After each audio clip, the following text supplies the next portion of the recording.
सभी को सादर जय जैन। आज हम जानेंगे भगवान आदिनाथ का जीवन परिचय।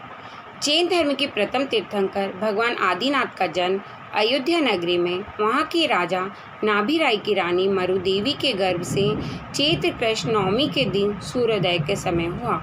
उन्हें जन्म से ही संपूर्ण शास्त्रों का ज्ञान था। उन्हें ऋषभनाथ, ऋषभदेव, आदि ब्रह्मा, पुरुदेव और वृषभदेव भी कहा जाता है।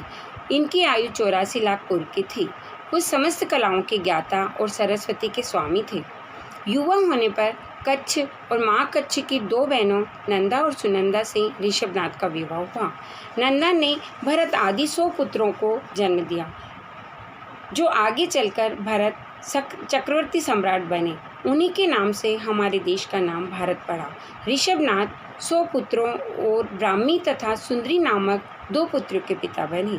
ऋषभदेव ने ही दोनों पुत्रों को सर्वप्रथम लिपि विद्या व अंक विद्या का ज्ञान दिया। भगवान ऋषभनाथ ने ही विवाह संस्था की शुरुआत की और प्रजा को पहले असी मसी कृषि विद्या शिल्प और वाणिज्य व्यापार के लिए प्रेरित किया। कहा जाता है कि इसके पूर्व तक प्रजा की सभी जरूरतों को कल्पवृक्ष पूरा करते थे। उनका सूत्र वाक्य था, कृषि करो या ऋषि बनो। ऋषभनाथ ने हजारों वर्षों तक सुखपूर्वक राज्य किया, लेकिन एक दिन ऋषभदेव अपनी सभा में बैठे नीलांजना का नृत्य देख रहे थे। नृत्य के बीच में ही नीलांजना की मृत्यु हो गई। ये देखकर उन्हें वैराग्य हो गया और उन्होंने अपना सारा राजपाट अपने पुत्रों में विभाजित कर भरत का राज्याभिषेक किया। ऋषभदेव सुदर्शना पालकी पर आरूढ़ होकर सिद्धार्थक वन में पहुँचे और वट वृक्ष के नीचे बैठकर सर्व परिग्रह रहित दिगंबर मुनि हो गए। 6 मास तक आत्म ध्यान में लीन रहे। फिर 6 मास तक आहार की विधि नहीं मिली। आदिनाथ को 1 वर्ष तक भूखा रहना पड़ा। इसके बाद वे अपने पौत्र राजा श्रेयांस के राज्य हस्तिनापुर पहुँचे।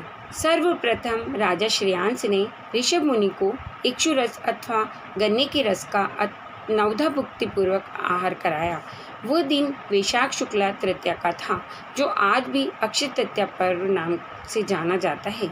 इस दिन को दान दिवस भी कहा गया।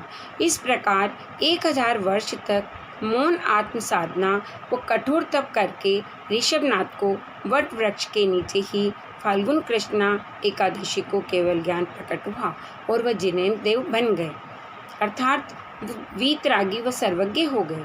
पूर्णता को प्राप्त करके उन्होंने अपना मौन व्रत तोड़ा और संपूर्ण आर्यखंड में लगभग 99,000 वर्ष तक धर्म विहार किया। लोगों को उनके कर्तव्य और जन्म मृत्यु के बंधन से मुक्ति पाने के उपाय बताए। अपनी आयु के 14 दिन शेष रहने पर भगवान आदिनाथ कैलाश पर्वत पर समाधि लीन हो गए। वहीं मार्ग कृष्ण चतुर्दशी के दिन सर्व कर्मों का नाश कर सिद्धलोक में विराजमान हो गए, अर्थात मोक्ष प्राप्त हो गया। और उसी क्षण इंद्रों द्वारा निर्वाण कल्याण महोत्सव मनाया गया और हम भी इस दिन को भगवान आदिनाथ के निर्वाण महोत्सव के रूप में मनाते हैं। सभी को जय जय।